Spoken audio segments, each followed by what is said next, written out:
furious, livid, fuming, flipping out, going off, raging, triggered. Seeing an angry outburst is not that strange anymore. But when is it okay to get angry? Because anger is a feeling that is not going anywhere. From some of the people that knew Jesus the best, Matthew, Mark, Luke, and John, we see a couple times Jesus gets, pull out your phone and start recording kind of mad. But unlike our human hissy fits, the salty anger of Jesus is different. It purifies instead of pitching a fit.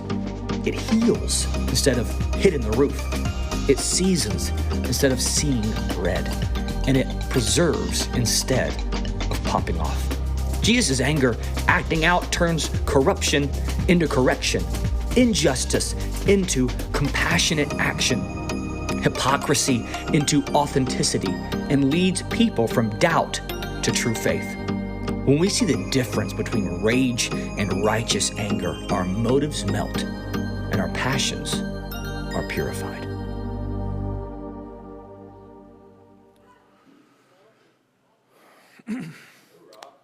All right, so I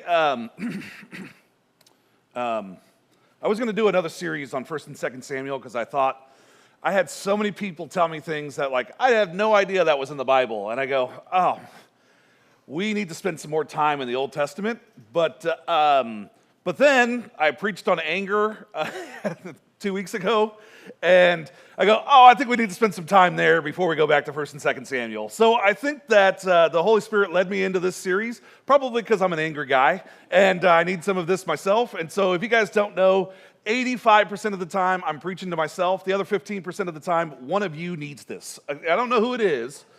Today, one of you needs this. I know it's not for me, because I wrote it, and it's not, no, I'm kidding. It's probably for me. My wife is telling me right now, she's like, oh yeah, this is for you. All 4 weeks for you. No.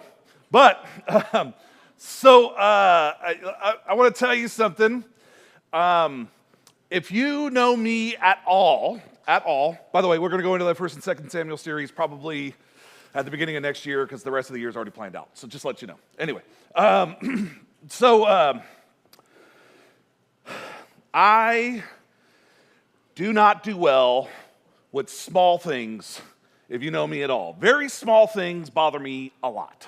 Very small things bother me a lot. It's not normal small things. Like little small things that bother, well, my wife, she's like, I get away with things, and I happen to be small. But small things tend to become very big things for me. And I don't know why. I have no idea why it happens, but it just happens. And it's like a pet peeve for me. Little things become, we have a dog right now, and we have several dogs, and we've had dogs for a long time, but we have a brand new puppy. And this puppy, and if you know puppies are, they're poop and pee machines, right? They eat, sleep, and poop. That's like the mission of a puppy. And this puppy likes to, and this one has this other curiosity of chewing on everything. Everything. And it chews, it's already found socks. It loves to, I'm going to make it a mission to digest a sock. It's already doing that. It chews up every box that it finds. It's already found shoes. It makes it no matter how we block the shoes, it climbs over everything to get to the shoes, especially Melissa's shoes. Her feet must sweat with some delicious flavor, and it's trying to get to them. So whatever it has to do, it's I want those. And so whatever it's happening, it's I got to get to those. But it chews up cardboard boxes. And so every morning I get up, and so the dog for some reason loves me because it sleeps right next to my side of the bed. And every morning I get up and there's a pile of chewed up cardboard box. And here's the thing, I have no idea where this dog is getting this box from. It's there's no box. Where did you find this at? Where did you get this box from? And so I get up, and first thing in the morning, guess how I wake up?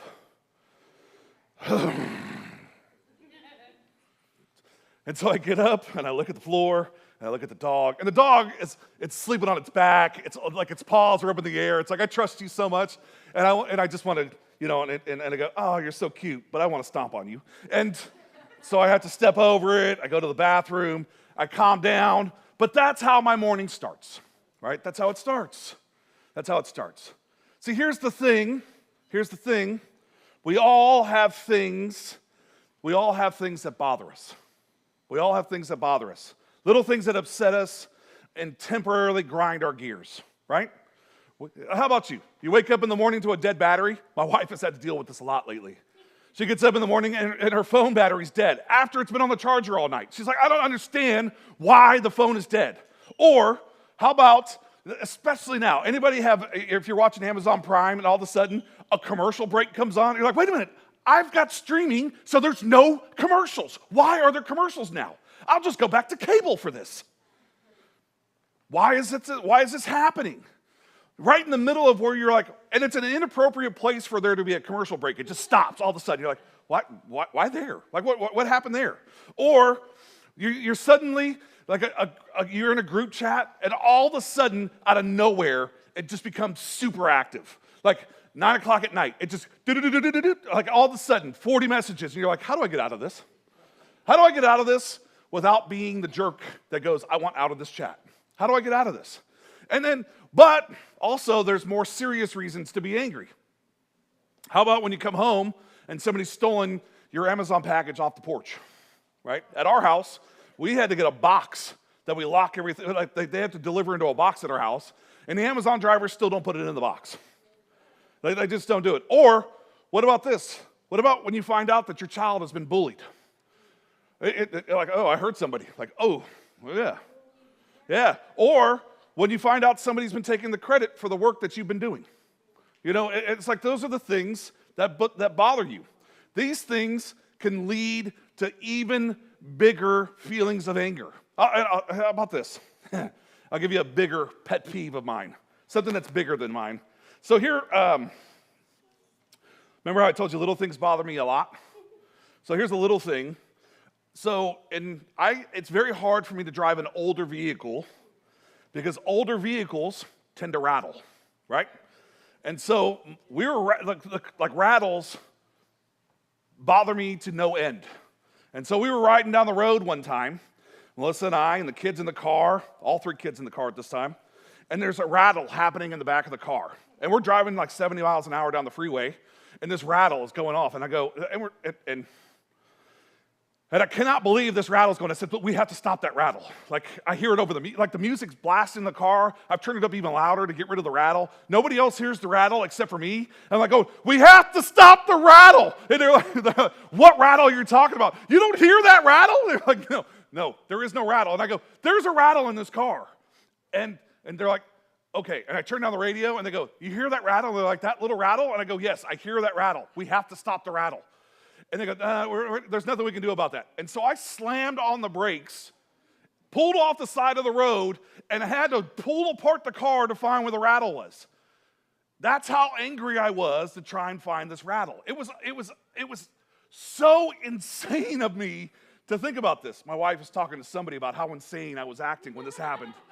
Like, I could see her over there talking about this. She was like, this is how crazy he was acting when this happened. Like, it was nuts. I have bought new cars because of rattles in old cars. Like, I can't deal with this anymore, and I went and bought a new car because of the rattle in an old car. That's how much the rattles bother me in it. And so if you think that you have an anger problem, it's nothing compared to mine. Mine has cost me $40,000 sometimes. Like, it's happened. So I will tell you, sometimes your anger can be very, very expensive, and your anger can make you act out of character. It can make you act out of character. See, but you should know something. Anger is a natural emotion. Anger is a natural emotion. See, from early on, by the way, that's the first slide. Thank you. From early on, so let's pay attention to this because I want to be able to blow through these slides. There's a lot of them. From early on, even children know how to be angry. Anybody ever take something from a child? What happens? Oh, they get upset. They know what to do with that anger, right? They know how to take it out on you. They know what it feels like. They know what to do. Anger can be used for good things, but also it can be used for destruction. It can be used, and anger can be a catalyzing moment. Anger can lead to divorce. Anger can lead to a lot of things. But see, anger is also a warning sign. Anger is a clue, right? It's a clue that something is wrong. Something has gone wrong. And anger mobilizes to move or to change. Anger left unchecked, though, can be dangerous. Anger that's left unchecked can be dangerous. Look around. The whole world seems to be mad at times. And most of that anger looks like wrongful rage. When you look at it, it's hate-filled hostility, harsh words, assault, abuse, intimidation. It's bullying. In other words, it's actual sinful anger. That's what it is. And so when you see it, you go, there's something wrong. And you have to ask this question, is there another way? Is there another way? And see, Jesus had a different kind of anger. See, his anger was like salt. And you might hear that word, and see, some of us, we hear salty, like that slang word that people go, why are you so salty? Why are you so salty? See, and then we go, oh, that's a bad word. But see, here, salt is a good word, because salt, anybody ever put salt in their food? When you put salt in your food, it brings flavor to it. You put too much salt in it, then it's a problem. But when you put a little bit of salt in it, it brings flavor to it. It changes something. So sometimes salt on its own, like you don't just take a spoonful of salt and put it in your mouth and go, this is delicious. No, then it's unpalatable, right? It's not good then. But salt, it enhances other flavors. It also has healing properties. Anybody ever been told if you have a sore throat, gargle with salt water? It also has incredible practical uses. Anybody ever heard of salting meat? Anybody they used to salt meat in order to make it last while they were on, like they would salt meat to make it last when they were taking sea voyages? They would make it to where there's incredibly practical uses. See, Jesus' salty anger is good and rooted in love. And his kind of anger brings light into the darkness. It rights wrongs. It protects people. It heals wounds. And it melts even the coldest hearts. See, my question to you, what if the church is spending its time getting angry about the wrong things? See, we have this thing, we like to get angry, and we get angry about the wrong things. As a church, we tend to get angry about things that oftentimes they don't matter. What if the church is getting angry in the wrong way? Like, I look at things and I think we get angry in the wrong way. And what if God wants us to be angry, just not in the usual ways? So what if we're called to a salty angry, an anger that flows from a place of love and purified passions? See, there's this thing that we have to be looking at. So I want to stop for a second, and maybe I want you just to kind of, because I think some of us, I have to move this light for a second. It's like blowing me away. That's going to be worse.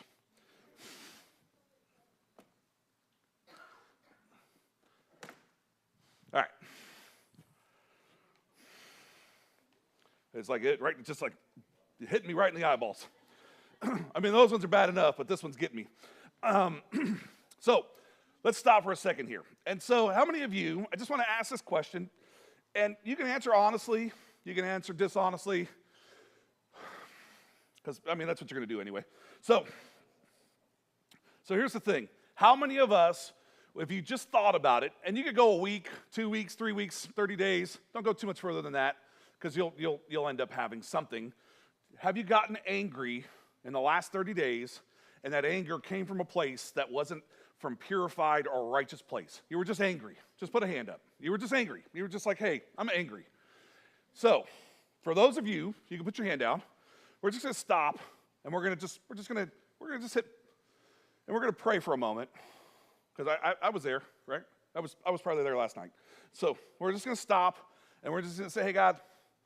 So just going to take a moment, and we're going to pray, and we're going to say, hey, remove that rage anger from us, and fill us with this peace that only you can bring, and allow us to hear this message from a place of peace and harmony, and allow us to receive this so that we can actually grow from it and not walk out of here feeling angry at Pastor Mike. How about that? All right, let's start. Father, help us to receive this message in a place where we're able to receive it from a place of growth, from a place that allows us to actually walk out of here to where we are inspired to change, where we don't leave here feeling any sort of anger or any sort of feelings of animosity or going, Mike directed that towards me, or Mike heard something about me and he preached that towards me. Father, just help us to cast away the feelings of rage and anger, and help us just to receive this message as a place to grow from, as a place to hear how Jesus handled anger, how Jesus grew, how Jesus taught others around him, and how we see a path forward for each one of us. Father, thank you, and it's in your Son, Jesus' name, that we pray. Amen. All right, so now it's over the next 4 weeks, we're going to talk about this a little bit, so we should have this good place to start from. So we're going to look at the Gospels. We're going to spend most of our time in the New Testament. We will bounce a little bit into Psalms and to Proverbs, but we're going to spend most of our time looking at the corruption, the injustice, the hypocrisy, and the lack of faith in the Gospels, and we'll explore Jesus' anger and its purpose. So, but before we pour Jesus' salty anger on corruption and how it leads to correction, let's kind of start by messing up our theology, right? That's what we need to do. So, and I know that some of us, we may not want to hear about God's anger, especially if you're kind of new to church, but I think that sometimes we need to hear about God's anger, and I think that oftentimes Christians are often know more about what we hate than what we love and how we love, and so we need to, I just want to encourage you that over the next month, you may be surprised to see how Jesus' anger and how it transforms us into actually how we deeply love certain things and how it transforms us. So I ask you to just be along for the ride for this, and so you'll see how it kind of goes. So, a Pew Research study in 2018, do you know that 4 in 10 people believe that God has punished them? That God has just punished them for something. That you were punished by God. That God got so angry at you and you were punished. And then almost 6 in 10 evangelicals believes that God has punished them. So 4 in 10 Americans, just 4 in 10 Americans believe that God has punished them, and 6 in 10 evangelicals believe that God has punished them. I just want to stop for a second. Do you believe that God is in the punishing business? Okay, I just want to check. How many of you have heard excuses that I'm not going to church because I would catch on fire, or I'd be zapped by lightning the moment I set foot in that building? Anybody? Has anybody ever heard that thing? Right? I've heard that. I mean, I saw some of you get dragged in here today. I mean, I watched it. Like I see the drag marks in here. I mean, it's often framed as a joke. But some people actually believe that, and that's the view of God's anger. That's how some people actually believe it. Some people believe that they couldn't walk into the place of church because they believe that God's anger is so upset with them that they cannot walk into a place of forgiveness, that they cannot walk into a place of healing because they think that God's wrath is going to destroy them. That's what some people believe. That's what us as Christians have led people to believe, that they will be destroyed by walking into a church. Do you think that we've done some things wrong as Christians? And I just want to be clear. You all attend the Edge. You're absolutely perfect. You didn't do this. I'm talking to everybody out there that's watching this later or watching this now live streaming, because you're not here and you're not in the seats. It's obviously your fault because you're not here. You didn't walk in the building. You must be the ones afraid of getting hit by lightning. I know. See, we have these cartoonish ideas. Like, that's what it is. We're really afraid of the wrath of anger. We have this, the wrath of God. It's like the spooky Christian phrase. Like that's where we get to. And see, God's anger isn't just like this bigger, stronger version, of our own. See, it's purified, it's perfect, it's perfected anger. See, God's anger isn't like our anger. He doesn't get like how we get. It's a purified and perfected anger. And we have this problem that we think it's like ours. And see, we have this problem where it's hard to separate ourselves from God. It's hard for us to see, like we want to take our experiences and bring them close to how God's experiences. Like we want to go, oh, this is how God would act like this. Like if I act like this, God would act the same way. No, God doesn't act the way that you act. Like, where would you even come up with that? Like, where in your mind do you think that God acts the way you act? Like, I don't understand where you think in that, where do you even fathom that? Like, why do we fathom that God thinks the way that you think? I mean, did you read that someplace in the Bible? Because when I read the Bible, it says that God's ways are higher than your ways. It says that you can't even imagine what God is thinking, that you can't even comprehend what God is thinking. And so, and I get it, it's hard to separate with our anger, and it's hard to separate God's thoughts, and it's hard to separate how we see God's anger. You know, as we scroll through the news and we scroll through what humans do in anger, but remember, we have never experienced any anger uncorrupted by sin. We've never experienced any anger uncorrupted by sin. And so maybe the idea of a God who can be angry rubs you the wrong way. Maybe that's what it does. The God of Scriptures isn't the same God of Greek philosophers, though. A stoic, old, emotionless man sitting on the throne. Could you imagine? I just want you to think about this. Could you imagine that God just sits there staring down at the earth, emotionless? I mean, do you think he laughs? I got to tell you, I think he laughs at us often. I mean, he's got to laugh at us. I think that we do some things we do things like, so I got a text message last night that they imagined putting me in a hamster wheel and rolling me down a hill, by the way. True story. Like, I imagine that if God saw that, he would probably laugh. Like he would, because everybody else would laugh. Why wouldn't God laugh? Could you imagine my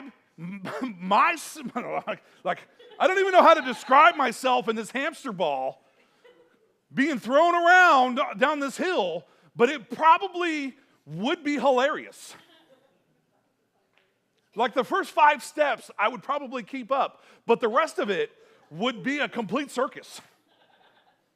And I'm sure everybody would be laughing. My response was, just the thought of this is going to break my back, is what my response was. And so, but that's literally, and I'm sure that God probably looked at it and said, oh yeah, you definitely would break your back. But it would be funny, I'm sure.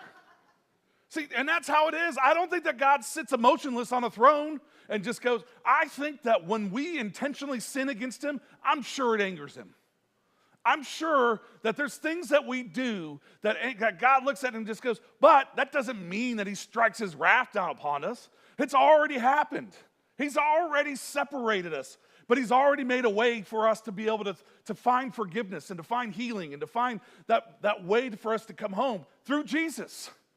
He's already made a way. And so he's already said, and so here's the thing, he already knows. So, there's over 500 passages in the Bible that talk about God and emotions. So just know that. Still, God's emotions aren't like our emotions. They are reactive and they're part of his love. See, I think that we equate God with being scary and Jesus with being nice. That's how we do this. God equals, so that's what I chuckled. Melissa goes, are you laughing at yourself? Yes. So, if you were raised Catholic, this is how you equate it. You equate God as being scary, and you equate Jesus as being nice. That's what you do. That's how it goes. And see, it's common today that the God of the Old Testament is always mad, but Jesus is some kind of kosher, hippie, peace and love man. Hey, peace and love, dude. Like, hey. That's what we equate it to. And I just have to tell you, did you ever read your Bible, bro? Like, did you read your Bible, bro? Like, open it up. Have you read the book of Revelations? Have you seen the wrath of the Lamb? His eyes burning with fire? Like, I will tell you right now, I think that Jesus is angry. Jesus in his earthly life gets mad. One of the most well-known instances of Jesus' salty anger can be found in the book of Mark. And if you open it up, Mark is probably one of the earliest gospels. Give you a little bit of history here. It's maybe written 30 years after Jesus' death and his resurrection. And the church historians believe that Mark is John Mark. And he's a Jewish Christian and Greek-speaking traveling companion of Paul and Barnabas. And he's a friend of James and Peter. So just give you that idea. So that's kind of what people believe. And Mark's gospel is fast-paced. It's a narrative about God's kingdom breaking through with the Messiah and a Greek-styled biography about the crucified king. So, and this story begins with Jesus arriving in Jerusalem. And it's sometimes called the triumphal entry. So this is where this story begins. And people are shouting Hosanna and laying cloaks and palm branches on the ground. And here comes the Messiah, is how it opens up. And where does the anointed God go? Where does he go? And he goes to the temple, of course. And when he gets there, and it says, but despite all the fanfare, in the earlier verses, the Messiah does not seem pleased when he walks into the temple. Upon his arrival, when you get there, Jesus' anger, and it says, just to give you an idea, there's a question I'm going to ask you. It says, so what does Jesus' salty anger teach us about our own emotions? So that's what happens. So let's look at this. So it starts in Mark 11. And there's some tensions that are going on here. And there's the tensions between Jesus and the religious leaders have already risen. And so the temple leaders probably weren't too excited when Jesus shows up. It's already there. So on reaching Jerusalem, Jesus enters the temple courts and begins driving out those who were buying and selling there. He overturned the tables of money changers and benches of those who were selling doves, and would not allow anyone carrying merchandise through the temple courts. And as he had taught them, he said, is it not written, my house will be called a house of prayer for all nations, but you have made it a den of robbers. And the chief priests and the teachers of the law heard this and began looking for a way to kill him. And they feared him because the whole crowd was amazed at his teaching. When the evening came, Jesus and his disciples went out of the cities. Could you imagine this scene? Could you imagine this scene? Now, I know we tend to associate this with how we see church today. We tend to associate this with how we see church today. But imagine the temple back then was different. So the temple, so you would walk into the temple and you would have a room where people were so remember, as you walked into the temple, there was a large room that a lot of people could come into. More people could come into that large room. And so just imagine, if you're changing money and you had all this stuff going on, it's a bigger room. And then you had a smaller room where only certain people could come into, and then a smaller room, and then you had where only the chief priest could go into, the Holy of Holies, right? So you had these rooms that kind of come down. And so as he strolls into the temple, the pride of Israel, mind you, it is the pride of Israel. This is the place, a place that represents God's promises to his people. And it's close to the national holiday. It's almost Passover. And the pilgrims are traveling from all over. They're all coming from there, and there's crowds everywhere. But Jesus isn't feeling the festive vibes. He's not feeling this. And can you kind of be relatable here? Just think about this. And Jesus isn't being a Grinch. Don't think about this as him being a Grinch. He's looking at this and he's going, this is not what it's supposed to be. This is wrong. This is not what it's supposed to be. And Jesus gets salty and he shakes the heart of people up. And why is he so mad? What's going on? He's all money changers, doves, merchandise. Is the temple selling t-shirts and koozies? No. No, they're not selling t-shirts and koozies. It's not like they're walking around going, hey, get your Herod #1 fingers here and your Passover 33 AD t-shirts. That's not what's happening here. That's not what's going on. It's not, it's what they're doing. It's Jesus, Jewish people from other parts of the empire are traveling here. They're coming in and they need money converted, right? When you come in, there's tables set up through the temple, and like it's 3 weeks before Passover, and when they come in, they have to give a half shekel. So when you come in, you have to give a half shekel for every Jewish male. So when you come into the temple, you have to give this. So, and you're not going to bring, if you're coming from out of town, you're not going to bring your sacrificial animals. You're not going to haul those down. And so the pilgrims, and from as they're coming in for Passover to convert they're going to convert it to shekels, and they're going to buy some animals. And the money changers are simple local merchants helping the pilgrims, is what they believe. And it's a sort of necessity. But and the problem isn't that they are money changers. The problem is where the money changers are. It's not that they are money changers, it's where they are and where they're doing it at. And see, everyone's attention is on the money. It's on buying and selling and consuming. It's not on God. And so when you walk into the temple, see, here's the thing. When they walk into the temple, everybody's attention is on money.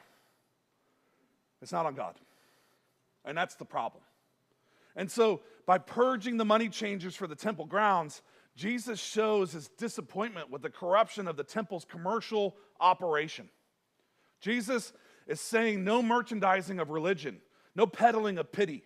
No, stop doing this. Jesus isn't attacking common folk trying to make a buck. In fact, there are stories where Jesus cares about the beggars and near the temples and places of worship.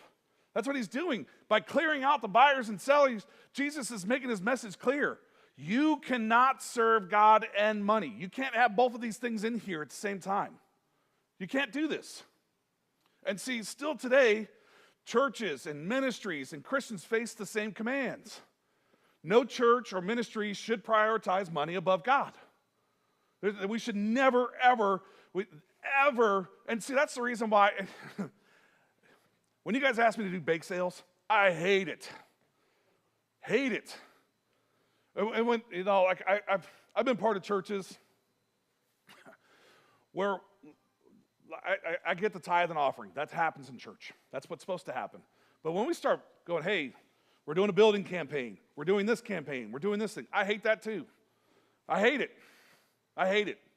I hate doing more and more special offerings. I hate that I just hate it. That's the reason why I don't do it.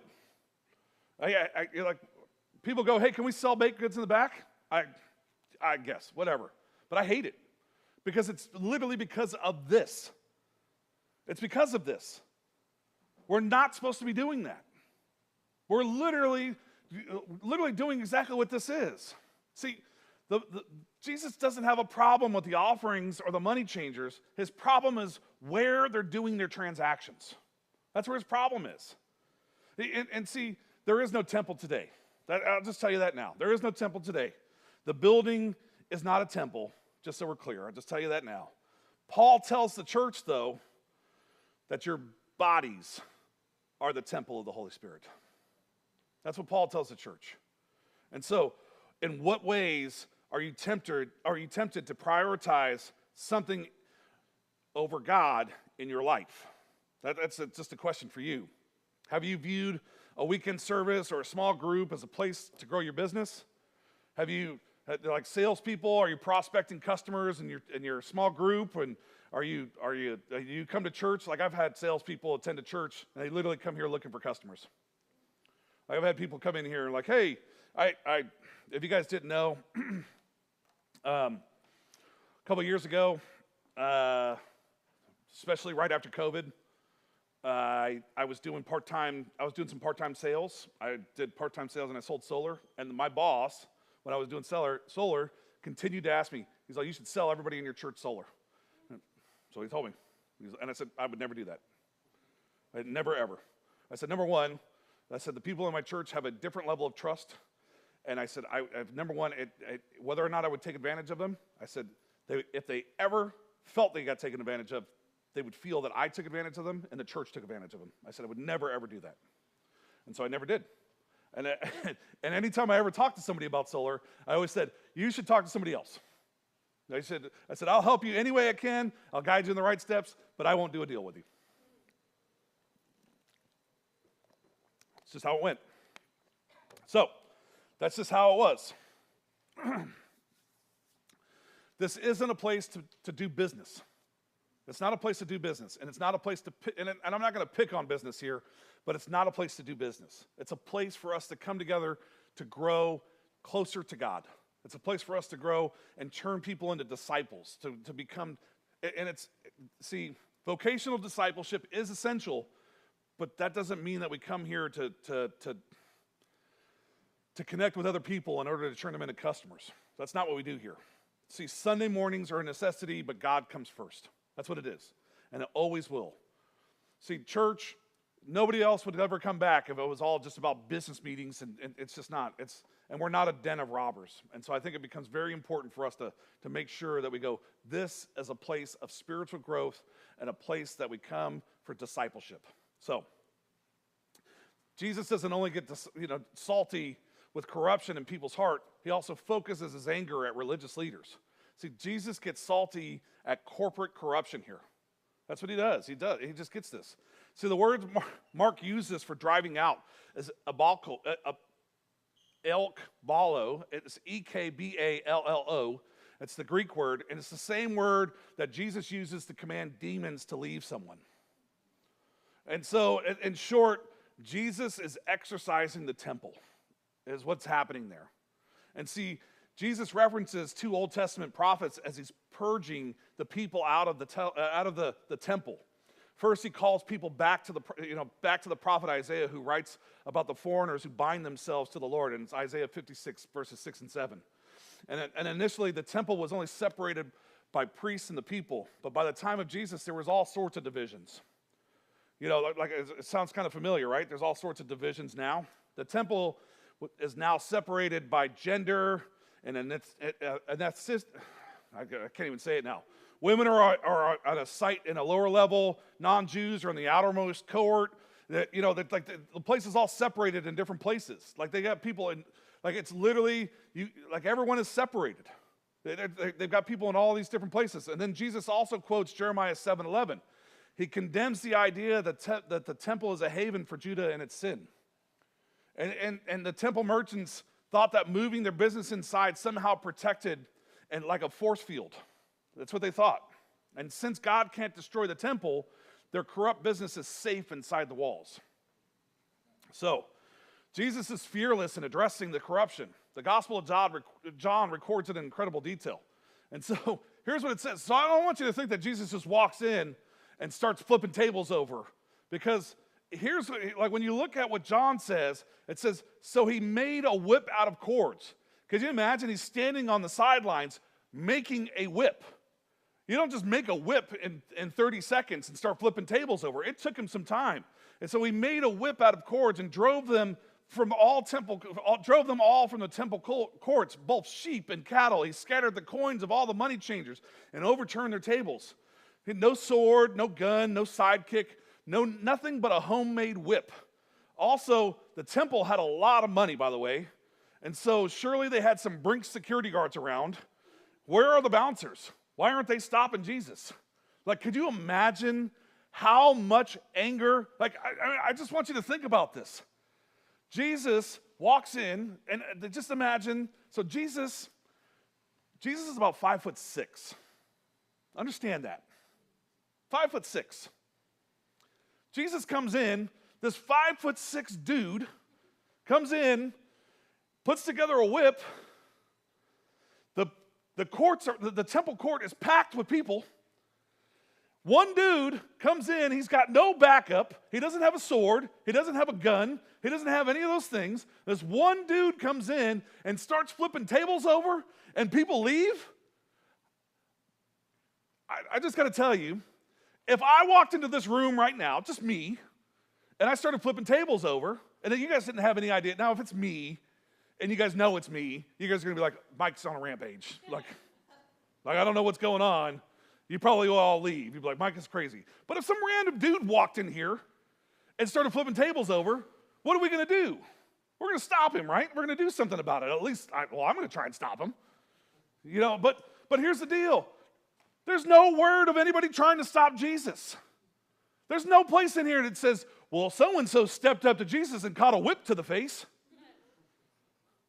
It doesn't say that. It doesn't say that so-and-so tried to collect all their money and ran. So-and-so tried to grab all the doves and take off out of the room. It doesn't say any of those things.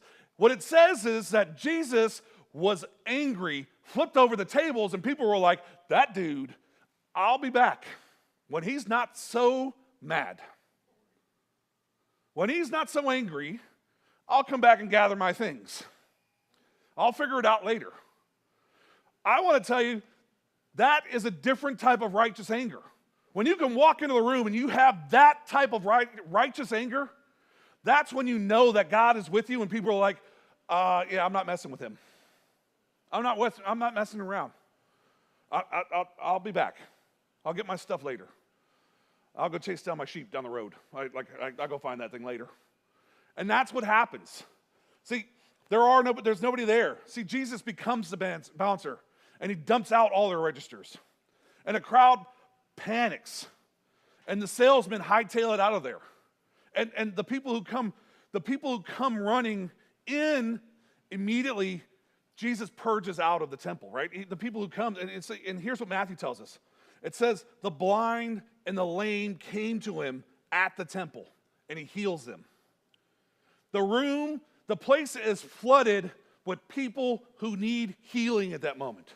Here's what you see. You see money changers leave. You see people who are trying to take advantage of people. You see all of these things that are happening, and then all of a sudden you see the room filled with people that need Jesus. You see the room filled with people that all of a sudden, the blind, the lame. But when the chief priests and the teachers of the law saw the wonderful things he did, and the children shouting in the temple courts, Hosanna to the Son of David, they were indigent. Why all of a sudden would they be indigent at that point? Why would that happen? The scammers and the sinners flood out. The children, the blind, the marginalized come flooding in. Jesus shakes up the space to make room for those who need the hand of God. That's what he does. He changes the whole place. The priests and the teachers of the law, the supposed leaders of the church, the supposed leaders of God's people, see the wonderful things that Jesus is doing with God and with the children and shouting and celebrating, and their response, they are indigent. That's what their response is. They have nothing. They have nothing. The corrupt leaders are mad at him. Indigent at hope and healing. They have nothing at the hope and healing of other people. Nothing. Indignant. You're right. I'm sorry. Apologize. Jesus hates when God's name is used to hide spiritual corruption. Most of all, he believes the temple is a place to love God and care for others. What about today? Are we salty about the same things today? Are we salty about the same things that Jesus was salty about? Are we just like the religious leaders? Are we just like them? How many are post-Christian because of the corruption they experienced in their church? How many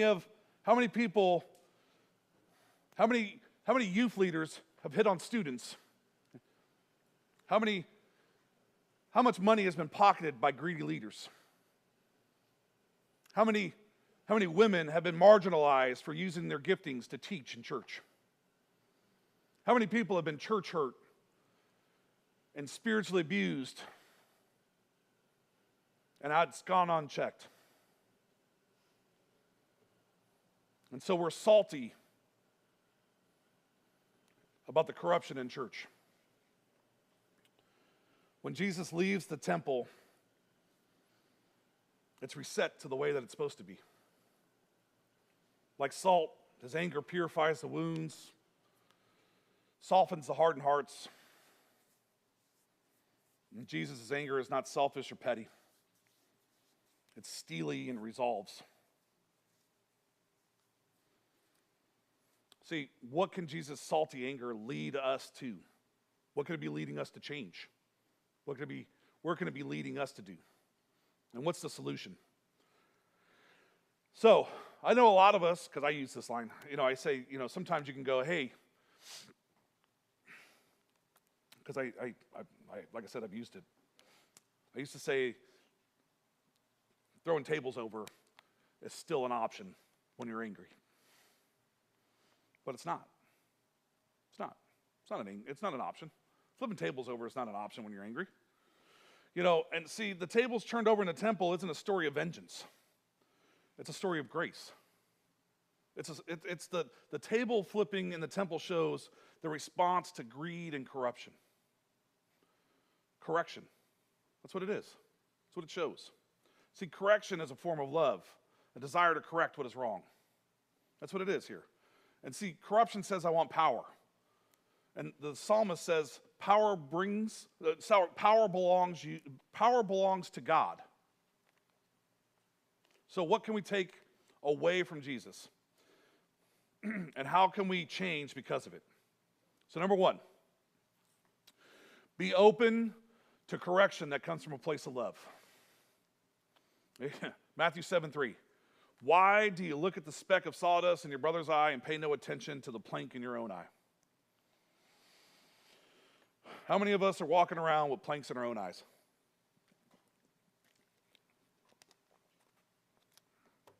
We're angry at the wrong things for the wrong reasons, at the wrong people and the wrong ways.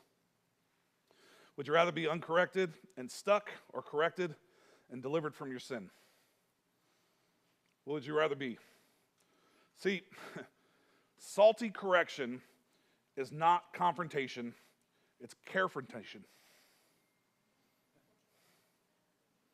Somebody cares for you if they're willing to confront you.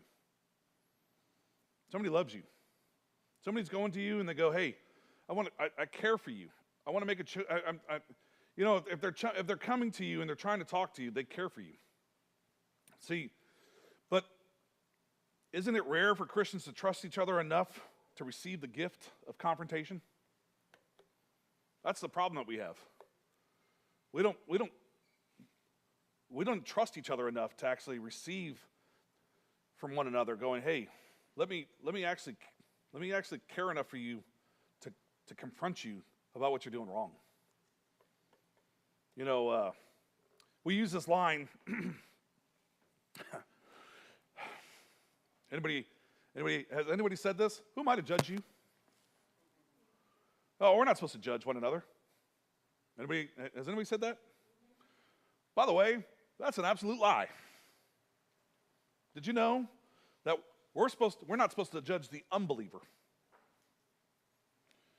That if you've seen somebody baptized, so if you know that somebody's been baptized, they call themselves a follower of Jesus, that it's your job to hold them accountable and help draw them closer to Jesus.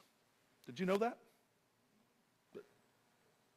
When somebody makes a mistake, when somebody is falling off the path, it is your job to go to them and go, hey, this is what I have seen.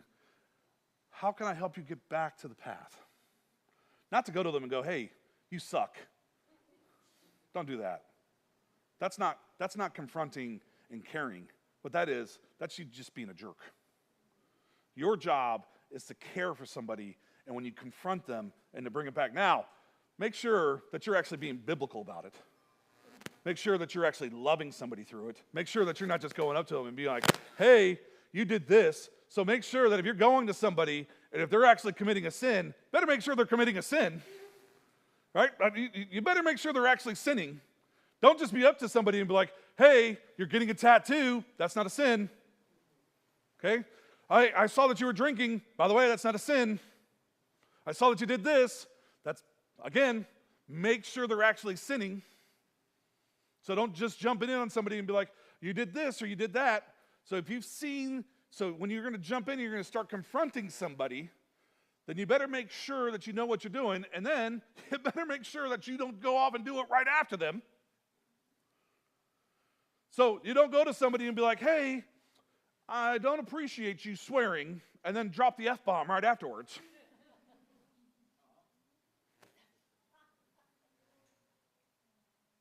All right?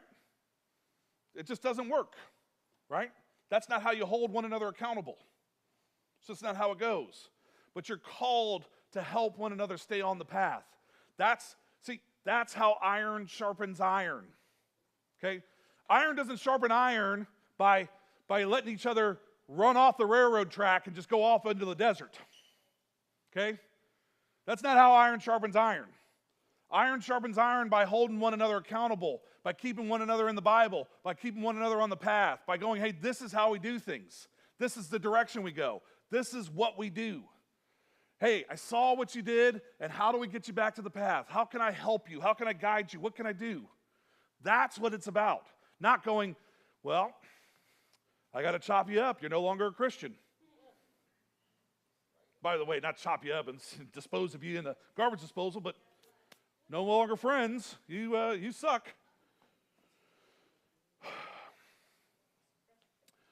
See,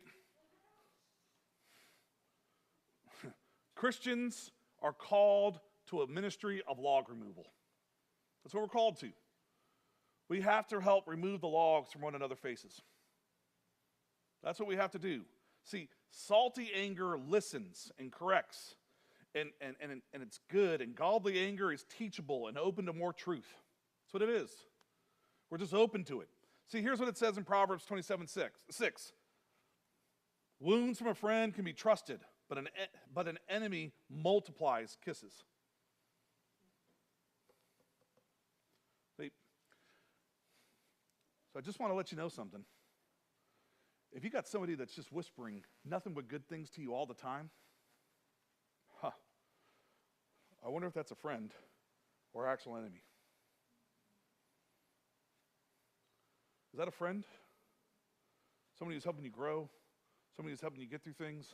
Somebody who's helping you get closer to God? Somebody who's helping you get through things? Or is that an enemy? Because I'll just tell you right now, a parent doesn't tell you nothing. A parent doesn't always tell you, hey, nothing but good things. A parent holds you accountable. A parent goes, hey, stop doing that. Hey, you got to change that. A parent goes, we got to hold you accountable. We got to move forward, and we got to do these things. Because I can't just tell you all the good things, because all the good things will run you into, it ends up making it to where you do some pretty bad things in life. Your friends can't do the same thing to you. It changes, it makes it to where you end up in the wrong direction. I'm going to give you something that's going to be hard for you to do this week. This week, ask someone you can trust about an area you can get better in your life. Somebody you can trust. Where can I get better in my life? And then be humble to receive that correction. Be humble enough to receive it. See, here's the hard part.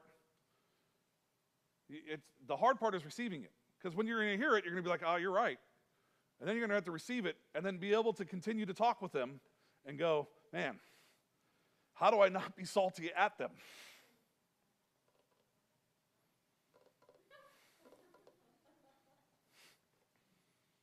Now, the second thing, here's the second solution. Remember that salty anger can lead to positive change in the church. Right? Christians are called to a ministry of speck removal as well. Right? See, Jesus says if there's sawdust in your brother's eye, call it to attention. Right? You see something wrong, we got to call it to attention. For many churches and Christians, accountability is a joke.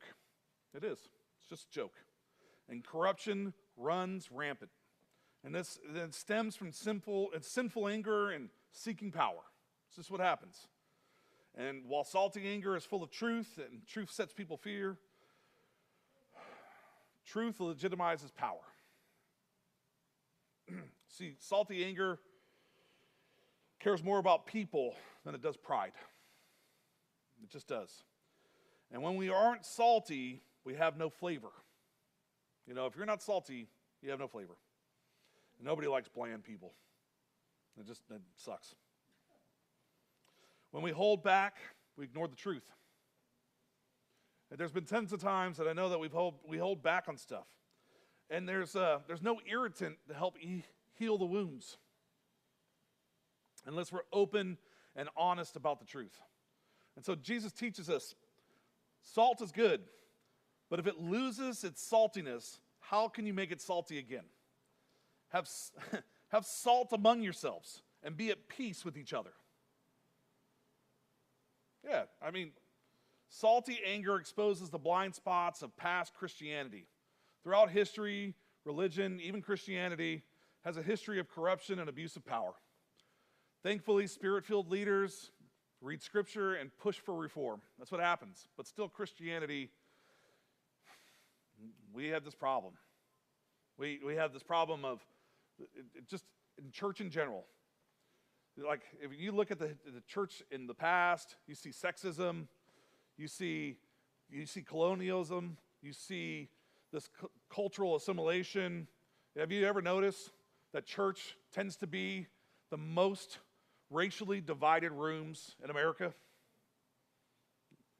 We still literally have black church and white church. It's the most racially divided rooms in America. The 10 o'clock hour is the most racially divided rooms in America. I mean, like right now, if you go, we can go right down the street, there'll be a church that's full of nothing but African Americans with a few white specks. I'm just telling you the truth. And we can go down another block, and we'll find a room full of a whole bunch of Filipinos with a few black spots and a few white spots. And then we can go to another place, and we can find a whole room full of white people with the same thing. It's literally the most divided. It's the most divided. And it's like, how do we overcome that? Because this isn't what heaven looks like. Heaven isn't divided like this. And it's crazy. How do we get through that? And it's because we've allowed it in our churches. We've allowed it in our churches, and we've made it to where we're not. Hey, let's get together. Let's make it to where, like, even the conferences are divided. It's crazy. We just have to get through, and we have to go, how do we change this? See, the church doesn't get better through denial. The church gets better through purifying like salt. We have to get better at getting together. We have to get better at doing things together. The church needs to work towards restoration by critiquing the past wrongs and learning from them and ensuring we don't repeat them again. See, the gospel is our best solution to individual social solutions. And the church is God's way of bringing salt into the world. And see, we need to look for ways of holding the church and each other accountable. And we need to look for a way to make it to where this is a place that loves each other, and it's a place that's welcoming no matter what gender, no matter what sex, no matter. And we need to be better at being more inclusive. We have to, because it's terrible. It's terrible. It's terrible what the church has done. So, the last one. Jesus' anger, the last one I have before we get to send out. So Jesus' anger shakes up the corruption and the greedy. So for everyone who calls themselves a follower of Jesus, our anger should look and taste just as salty as his. That's what it should be. And so the last one is, as we go through this, Jesus, in his anger, he addressed the wrongs, catalyzed change. His anger purified and healed. His anger demonstrated the commitment to what was right and true, and it shook up corruption and injustice. And see, salty anger is proactive, not reactive. See, what are we doing to be proactive, not just reactive? And our anger should be transformative, not destructive. So in your anger, what are we doing? How are we doing it? And how are we being constructive? How are we helping build others? What are we doing here? See, the church is called to confront wrongs with love and with a commitment to truth. And I think that often we miss out on that. See, God calls us to be the salt of the earth for goodness, promoting healing, standing firmly against corruption. And it seeks to diminish it seeks to diminish the corruption that's against the light of God. And I think that we fail at that oftentimes. I really do. I think that as a church and as a group of believers, I'm not, and guys, I want to be clear, I'm not referring to us as a church. I'm referring to the global church. I think that us as a church, we do some pretty amazing things. I really do. I think that globally, the church, like and I talk about the global church, I'm talking about all denominations, and I think that globally as a church, we've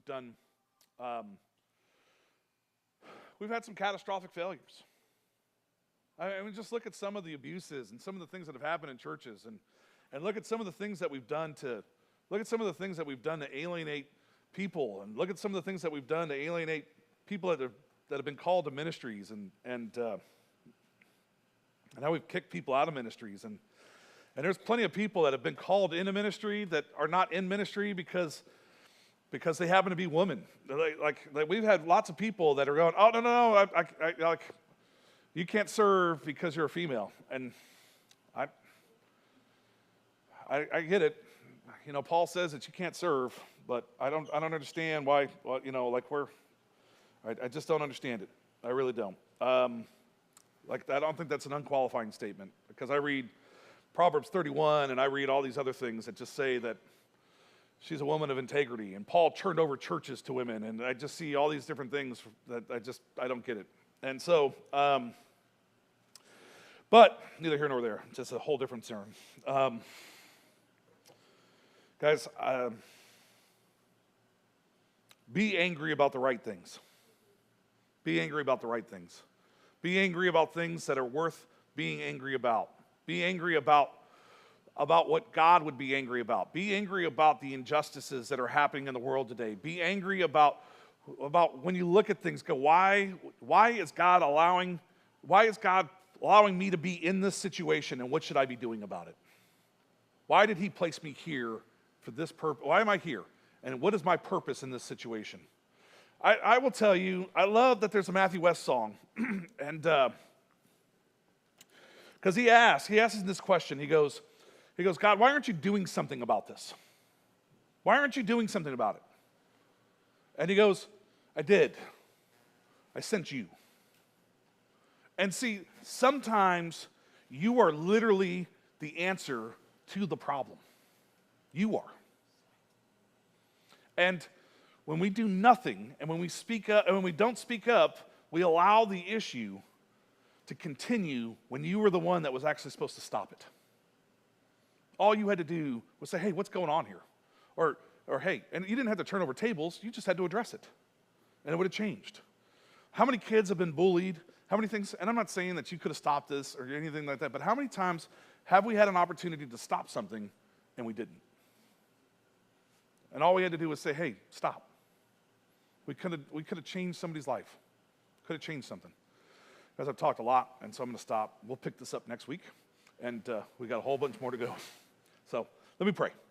Father, thank you so much for today. Thank you so much for this, for the anger that Jesus showed, and what it means to have righteous anger, or what it means to have that anger where people respond to one 5'6" man, where he comes in and he shows the type of anger where a room full of individuals goes, I'm out. Father, help us to be